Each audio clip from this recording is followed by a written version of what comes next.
สายลมมันยอกเยาคิดทอดเจ้าเดลายามที่ห่างไกลใจอ้ายห่วงหายังเก็บสัญญาหักเข้าถ้าเจ้ายังเคยใจนี้เบอร์นี้ยังคือเก่าทุกคำเช้าอยากฝากคำเอื้อนพอว่างจากงานก็ทำอย่างเคยฝากลมลำเพอไปถามข่าวใจ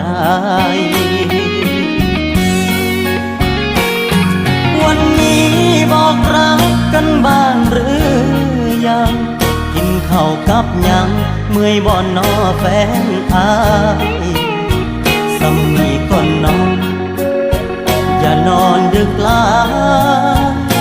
มืออื่นเศร้าสิเฝ้าบอกใจโทรไปคิดพออ้ายอยู่ทางนี้เจ้าอยู่ทางนั้นยามห่างไกลกันยังห่วงใยตลอด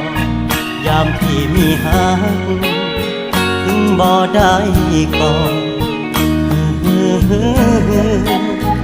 ก็ในใจ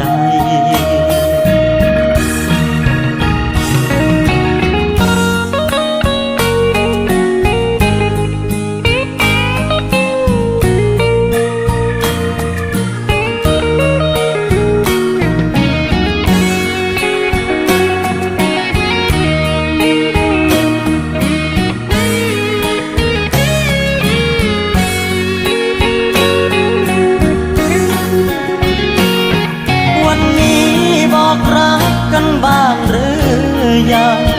กินข้าวกับยังเมื่อยบ่นอแฟนอายสำนีก่อนนอนอย่านอนดึกลามืออื่นเศร้าสิเฝ้าบอกใจโทรไปคิดพออ้ายอยู่ทางนี้เจ้าอยู่ทางนั้นยามห่างไกลกันยังห่วงใยตลอดยามที่มีหักถึงบ่ได้ก่อนก็อุ่นในใจ